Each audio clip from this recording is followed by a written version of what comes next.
What's up, folks? Welcome back to On Texas Football, and welcome back to Sunday School with lifetime Longhorn Rod Babers. That's me. I appreciate all you guys for joining us. Also, before we get started, let's thank our fantastic sponsor, our friends over at Von Lane, for sponsoring our program here, this new program, Sunday School at On Texas Football. If you're tired of the stress and delays and all of the hassles of traveling between major Texas cities, whether for business or for leisure purposes, Austin and Houston and DFW and San Antonio, Von Lane is the answer, folks. Von Lane is the smarter way to travel between major Texas cities. Let's face it, flying is a bit of a hassle. You got to deal with security lines and pack gates, delayed flights. You deal with all the overpriced items in an airport, all for just a 60-minute trip. It's not worth it. And driving isn't much better. You deal with the round trip between Dallas and Austin or Houston and San Antonio, and you deal with hours of lost productivity, emails piling up, traffic jams, calls going unanswered,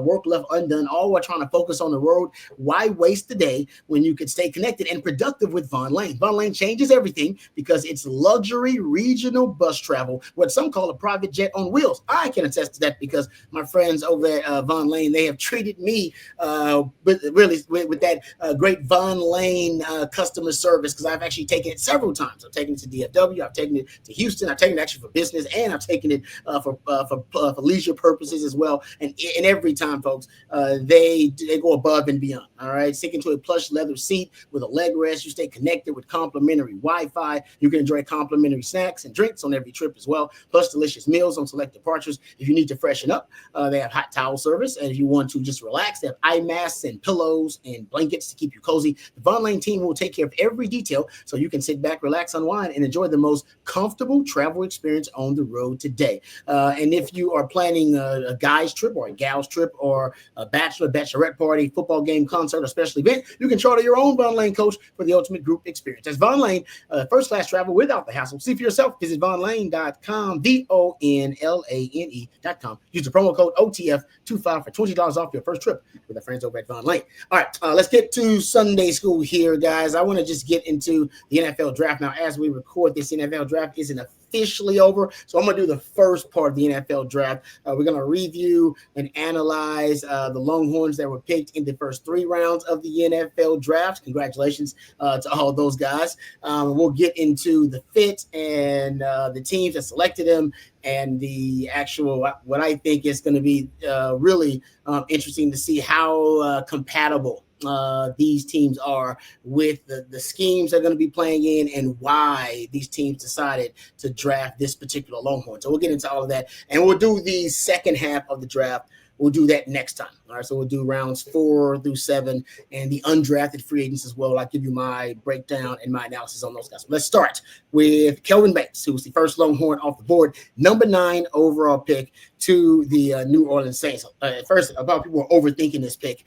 but no reason to overthink it, right? Guy's been an NFL player since he stepped on campus as a true freshman for the Longhorns, and been a starter since then, going up against NFL guys. I went back and tried to track some of the first round players that Kelvin Banks had to face and went up against in his time on the 40 acres. He had Will Anderson, of course, and Dallas Turner and Tyree Wilson, Felix and Udike Uzoma. Will McDonald is on that list as well. Then you got the latest guys, Jalen Walker's on that list, Mikael Williams on that list, Shamar Stewart's on that list. I mean, the guy was magnificent at his time on the 40 acres and didn't miss much time at all, right? Went down that A&M game, missed one more game because the Longhorns were thinking about, a playoff run, and then came back to still be the centerpiece and the foundation of that offensive line.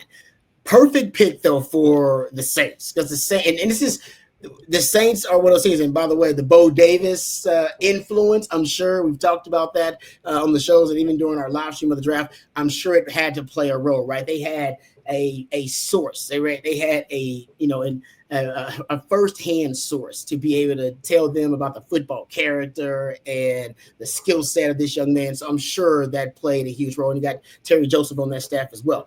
But how about the Saints? The Saints allowed the 8th highest pressure rate in the NFL last year, over damn near 38% pressure rate. And the Saints, if you look at their offensive line, there was a lot of injuries last year. I mean, they were together as a unit. Their number 1 O-line was together only 20% of the time. I only played 20% of their snaps together. So Brady and Kelvin Banks, that's a walk-in starter, was a walk-in starter as a true freshman here at Texas, and very durable. Like I said, didn't miss much time at all.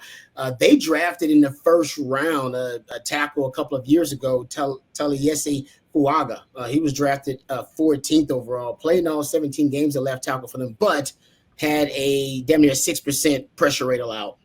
Yeah, 55th among tackles, allowed 6 sacks, had 10 penalties.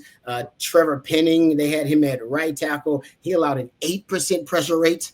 That was 85th among tackles. And they're not picking up his 5th-year option. And he had 13 penalties. They just need a new culture. And obviously, they got a new head coach there in Kellen Moore. They need a new culture in that offensive line room. And Kelvin Banks is, just like he showed at Texas, he's a great place to start, kind of building a new O-line culture overall. So Saints is a perfect fit for them because they needed O-line and they needed consistency. That's what it is. And they're one of the worst pass protection units in all of the NFL. And he, in my opinion, was the best pass protecting tackle in the draft. If you go look at, I went and looked at, blown blocks, and if you look at pass percentage blown blocks and run percentage blown blocks, you're looking at just blown blocks and pass percentage. We're talking about this past season. He was better than all of the tackles that were drafted in the first round. And his numbers also, if you go look at overall, his pressure rate allowed, he had a 2.2% pressure rate allowed in 9 games this season versus defensive lines that were among the 25 highest graded by Pro Football Focus. I mean, gosh, he's a stud. I can save you the stats because we all know he's a stud. What I will say is this too, and I think for Kelvin Banks, it's something that you'll see him excel at. I know it was something that was a concern for at least the draft analysts who were evaluating him. In the NFL, you deal with a lot because he's great as an agile pass protector and true pass sets, being able to stop the speed rush because he's got great footwork. He's really fluid. He's got great hips, and he actually changed direction. And he's explosive, right? He's actually at a 32-inch vertical. What they worry about is him being able to stop a bull rush and the inside moves. So I went and looked up Kelvin Banks's pass protection against bull rush and inside moves. His pressure rate allowed against bull rush or inside moves, 10% pressure rate allowed. Two pressures allowed, and he faced it 10% of the time, I should say. He faced a bull rush or an inside move 10% of the time, but he only allowed 2 pressures. That is the fewest pressures allowed by any of the top offensive linemen. You're talking about Mimbu. You're talking about Josh Connerly. If you're talking about Will Campbell as well. Will Campbell's at he faced a bull rush or an inside move 21% of the time. He had 11 pressures allowed. So no matter which way you're looking at it, a guy that can stonewall a speed rush or somebody that can stonewall an inside move, which is sometimes a counter for a lot of speed rushers, or the bull rush for just a powerful edge defender. I mean, he's held up every year in every situation. So that was a no-brainer pick. There was some talk of him dropping in the draft. That did not happen because NFL teams a lot smarter than we give him credit for. Let's move on to Jahdae Barron, who was also one of my favorite picks in terms of the fit with the team. Ends up with the Denver Broncos at number 20. Now, a lot of the fans actually don't love this pick. A lot of Broncos fans. I talked to a few that actually do like it, but there are some that don't like it. And I get it because it wasn't considered a need for them. I mean, this defense, just to give you the raw numbers, because this defense is one of the best defenses in the NFL and has been one of the best defenses in the NFL for the last couple of years. You go look at it, ultimately, you're talking about a top 5 defense. They were a top 5 defense last year. They were number 3 in yards per rush allowed, yards per carry allowed. They were second in pressure rate allowed. In pressure rate, 40% pressure rate. They had 63 total sacks last year. They allowed 6.8 yards per attempt. That was the 6th best. And they were the 4th best in touchdown rate allowed via the pass. And in big play rate allowed, they were 5th. I mean, it was a top 10, top 5 defense, no matter which way you're really looking at it. So they did, and they had the defensive player of the year in Patrick Surtain. All right, on one side, as dominant a shutdown corner in this day and age, I guess, as you could say, if that still exists. And so I see why people said, well, they didn't need it, but it was the best player available potentially for them. And when you're dealing with the ecosystem where you got to face Patrick Mahomes and the Chiefs, and you got to deal with quarterbacks like, Justin Herbert, who's a really good quarterback in that division as well, and you got to face Patrick Mahomes twice a year, I can totally understand why you may decide, you know what, let's just go with defense. It's safe. Let's double down on the strength.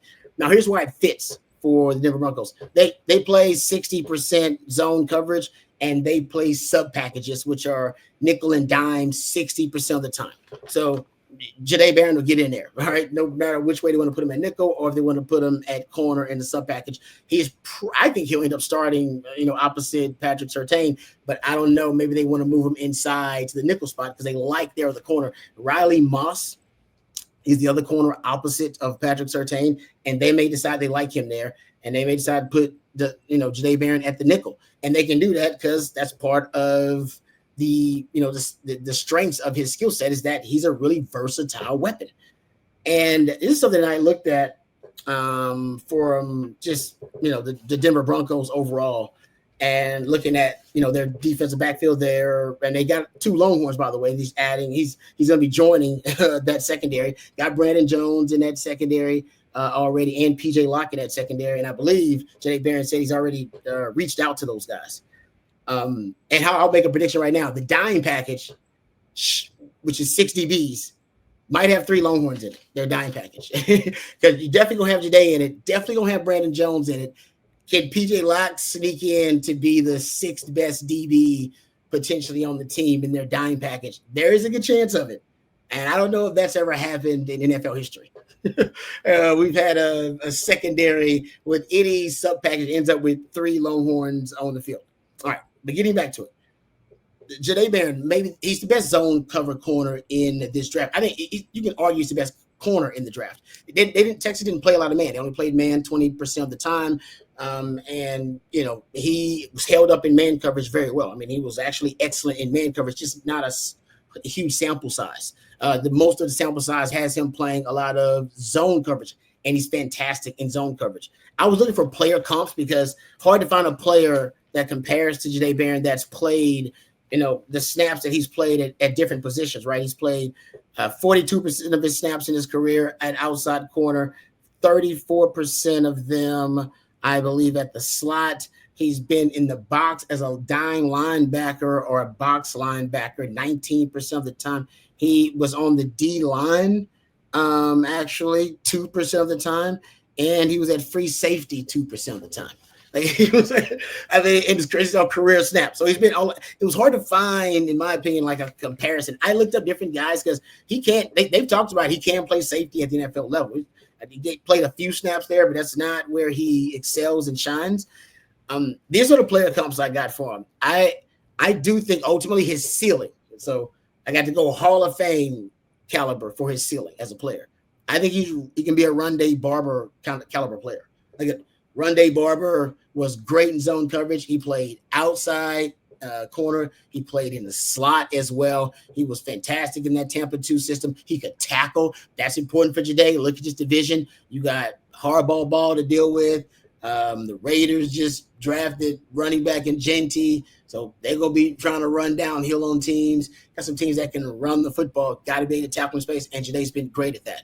So that's the ceiling. That's Hall of Fame caliber player. All right. I think ultimately he's probably somewhere in the range of Longhorn fans close to it. He's a bigger version of Quandre Diggs, bigger and I don't know if he's longer because he's got short arms, but I do think he's a taller version of Quandre. Quandre was really versatile. He played nickel and played outside corner, then moved to safety in the league even, and played every position in the league. Played corner, played nickel, and safety in the league, which is rare. Another guy who also did the same thing, Aaron Williams. Remember Aaron Williams? I think Jahdae's a little bit more compact version of Aaron Williams, but Aaron Williams played nickel at Texas, played corner at Texas, got to the NFL. They moved him to safety, and hell, he was about to blow up as a player, really hit his peak until he had the injuries, and then his career was ended because of that. I've heard Honey Badger, Tyrann Mathieu, which I don't mind that. I think Honey Badger's a little twitchier, but I don't mind that one. I've heard I like the Devin McCourty one. I do think he kind of reminds me a little bit of Devin McCourty. Devin McCourty's a guy that played some corner and played a little bit DB, like some nickel. They moved him around a little bit in that secondary for the Patriots. I don't mind that comparison, but it's hard to find a comparison really for him because he's so damn versatile. But he does fit what they want to do. They want to play zone coverage. Like I said, Denver is about 60% zone coverage. Texas is 80%, and he's excellent. The way that and I would put him, honestly, I'd say he can play nickel for you. We all know that. I started him out on the outside. He was so good on the outside. What he does really well on the outside is, and I actually heard an interview of him talking about this, his peripheral vision, and this makes a lot of sense. You go watch the way he plays corner. He doesn't backpedal. He's using kind of a loose shuffle, all right? Kind of a loose shuffle bail technique where he can triangulate. He's looking at the quarterback, all right, through his direct line of sight, and his periphery. He can see the number 1 wide receiver and then the number 2 wide receiver, or the number 3 wide receiver. They're there. Like he has a very wide. You look at his wide scope of vision as a player, and I think he has that. And I've watched him too. Like he said, go watch him. He doesn't backpedal. It's like a loose kind of shuffle, but the stance is a wider stance instead of being as narrow as you are when you try to backpedal. So I think it gives him a way to triangulate QB, direct line of sight, to the number 1 receiver in his peripheral. And as he works through his progressions, like quarterbacks do, you go from QB in zone to usually to number 1, to number 2. And then sometimes some guys go back to number 1, some guys go back to the quarterback. As you work through your progressions, you still obviously are keyed on whatever's in your direct line of sight, but he can actually, because of his peripheral vision, he can see the number 1 receiver out of his peripheral vision as he's looking directly at the quarterback. It's some freaky stuff. Usually you see guys perfect that or cultivate that, years into the league as a veteran player who's kind of, they've hacked the science of it and they're Neo in the Matrix. This dude is doing it already, at the college level. And he says he gives boxing a lot of credit. He said, boxing, you got to be aware of your peripheral. You only get, you're always on your P's and Q's. All right. And he said boxing helped him really, cultivate and develop his peripheral vision. And he also talked about that with his footwork. He's got excellent feet. And Coach Akini's always say your feet go where your eyes go. So if your eyes are in the right place, your feet will be in the right place. And his eyes are excellent. He's got very disciplined eyes on top of the cheat code with his peripheral vision. And his feet always in the right place. He's got quick feet. And he's light on his feet like a cat. And the reason he's got those cat feet and he's light on his feet is because of his boxing background. And he talked about how, boxing, he loved it. And he actually boxed with, I think it was Ann Wolf, he said. But he's in boxing before they would even pick up any gloves to box. They kind of, shadow box and they do footwork for like an hour, just dancing around. Very intentional steps, very intentional, deliberate footwork. And that's why he's got no wasted movement. Very good efficiency with his footwork. So he's just, I can go through this for hours. He's just perfect for the zone coverage system. And by the way, they get a lot of pressure on the quarterback, like Texas did. So he's going to be able to make a lot of plays on the football. A lot of plays on the football.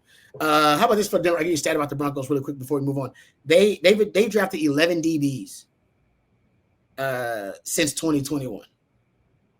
And only 2 of them are in the top 80. And that was Jahdae Barron and Patrick Surtain. So they've been stockpiling DBs, but they just haven't been drafting them very high. They've been drafting them in the middle rounds. And so they like Jahdae. I mean, they got to love Jahdae to draft him where they did. And we heard the story about him thanking the entire draft room on speakerphone. I mean, they know the kind of player they got. They know what kind of human they got. So I do like that pick. I think Jahdae's going to be great there. And you get an insider on Xavier Worthy. Let's just say Xavier Worthy becomes Patrick Mahomes' number 1 guy. Let's say he becomes after Travis Kelce moves on. He's his number 1 guy, best quarterback in the league, and that's his number 1 weapon. Jahdae actually has a lot of experience going up against Xavier Worthy. practice for 3 years. He knows Xavier Worthy really well. So I'm just talking about an added bonus. That ain't why you draft him, but there's an added bonus. A bit of an added bonus there. And I guarantee you, Vance Joseph, who's the defensive coordinator there, talked to his cousin Terry Joseph, who was former DB coach at Texas, now the DB coach of the Saints, that might maybe, I'm sure, not maybe, probably put the word in. And once again, another first-hand source to vet the football character and skill set of a young player. All right. Let's go to Matthew Golden, number 23 to the Green Bay Packers. First of all, this is a wild pick. I remember saying at the time, we were doing our live stream, and I said at the time, I said, man, the Green Bay Packers they don't draft wide receivers in the first round. They won those organizations. Throughout the stat, they hadn't drafted one since 2002. But even deeper than that stat, because everybody's heard that stat by now. This is how rare it is what the Green Bay Packers did. And Matthew Golden should take it as the ultimate compliment to be drafted by the Packers in the first round. And not just at the wide receiver position, but any skill position on offense. Guys, Green Bay not only hasn't drafted a receiver, or at least until Matthew Golden, they hadn't drafted a receiver in the first round since 2002. They hadn't drafted a tight end or a running back in the first round since 2002. They just don't believe in drafting skill talent in the first round like that. That's just not how they operate. They draft defense. They draft O-line. They draft quarterbacks there. They don't really draft skill talent there. They decided to defy their kind of traditional values as a franchise and draft Matthew Golden right there. It had to say something about one of the most stable franchises in all of the NFL. In the last 50 years, the Green Bay Packers have drafted 4 wide receivers. 2 of them are Hall of Famers. James Lofton is a Hall of Famer. Sterling Sharp is a Hall of Famer. In the last 50 years, they drafted 4 of them. So I said, the Green Bay Packers don't do this very often. So the fact that they did it says to me, maybe they believe that Matthew Golden's the exception. That's what this is kind of this whole rant is going to be about with Matthew Golden, that maybe he's the exception to the rule. Matter of fact, Brian Gutekunst, he doesn't even like drafting, offense in the first round. 7 of his last, I think, 9 first-round picks prior to Matthew Golden since 2018, they were on defense. He was a defensive guy in the first round. So why'd they do it? Compatibility, number one. I've actually been on the record for saying this. Because Sark's offense is schematically, conceptually, related to the Mick Shanahan offenses, right? The Sean McVay, Kyle Shanahan offenses. Not only because he talks about how he admires those offenses and watches them and studies them, but he actually followed Kyle Shanahan in Atlanta. And this was a very important time in Sark's development as an offensive mind, because he had the challenge of following the best offense in the league, which is that 2016 Atlanta Falcons offense, which probably should have won the Super Bowl. And Sark comes in, and Dan Quinn's like, well, we just have the best offense in the league. We don't want to change too much. You know what I mean? I need you to come in and figure out how to do some of these Shanahan things that Shanahan was doing. So he did a lot of studying of the Shanahan offense and integrated and fused a lot of his conceptual signatures with Shanahan. And then from then on, it's just grown. So heavy play action, tons of pre-snap motions and shifts, the condensed sets, right? Bunch sets, stack sets, RPO heavy, a lot of that influence, heavy screen game, a lot of that influence. Those are some of the core principles of the Mick Shanahan offenses. And now Sark shares those conceptual signatures with the Mick Shanahan offense. So his offense is related to those offenses, I always say, in a sense, right? They're not directly related, but like second cousins, something like that. And of all those Mick Shanahan offenses, I've been on the record for saying Green Bay's offense actually, schematically, maybe philosophically, it probably is more similar or most similar to the Sark offense than all the other Mick Shanahan offenses. Because Sark says we're an RPO team that's going to run the ball as long as you give it to us. That's what Green Bay is. That's why Green Bay this year was like 30th in pass attempts per game. Like I say, if you let them run, they're gonna run it. That's how they've been. That's really what Matt LaFleur's been about. And Matt LaFleur, by the way, he was with Kyle Shanahan, right? Actually, as early as in Houston when Shano was the offensive coordinator there. So their ties go way, way back.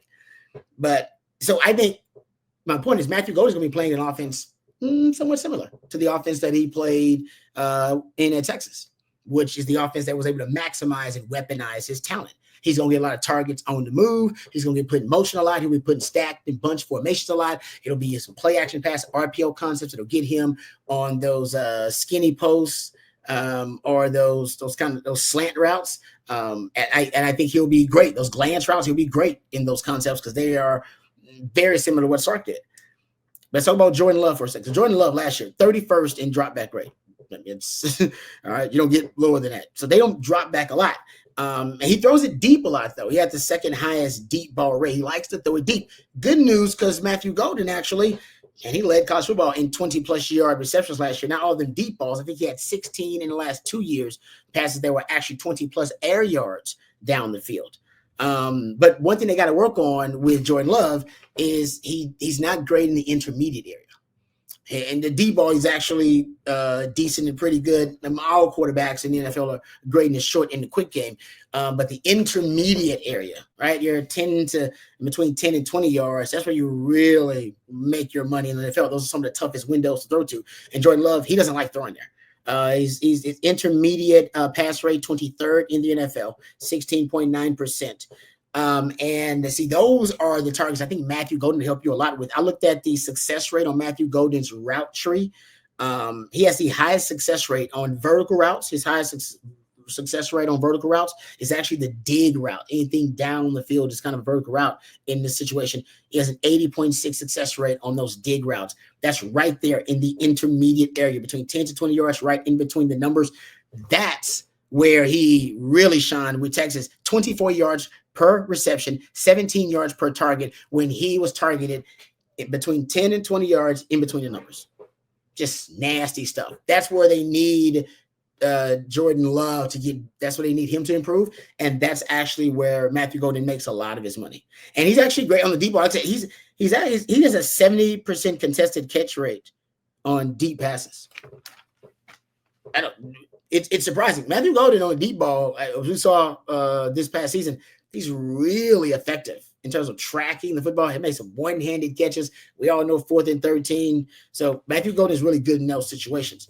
So I think that'll help a young Jordan Love who's trying to improve. Right? His completion percentage, he was 29th in the NFL in completion percentage because he likes the deep ball. He's not great and fears the intermediate area. And then all that's left is the short, quick passes in the quick game. And the Green Bay Packers now, I think, want to mature their passing game a little bit with an up-and-coming Jordan Love. Their wide receivers are a problem, though. The wide receivers for the Green Bay Packers had 187 receptions combined. That was 22nd in the NFL. They had 2,681 receiving yards together. That was 14, so right around average. And their 19 touchdowns just for the wide receivers was 8th in the NFL. That's not bad. Their best wide receiver is Jaden Reed, but he spends a lot of time in the slot. 71% of his work is done in the slot. And he ended the season with over 1,000 all-purpose yards from scrimmage. But he only had 19 receptions and 237 yards in the last 8 games. Unacceptable. So he started to kind of fall off as the season went on. And that was kind of the beauty of Matthew Golden, right? Nobody in college football played better than Matthew Golden down the stretch. The most important stretch, last 4 games of the season last year.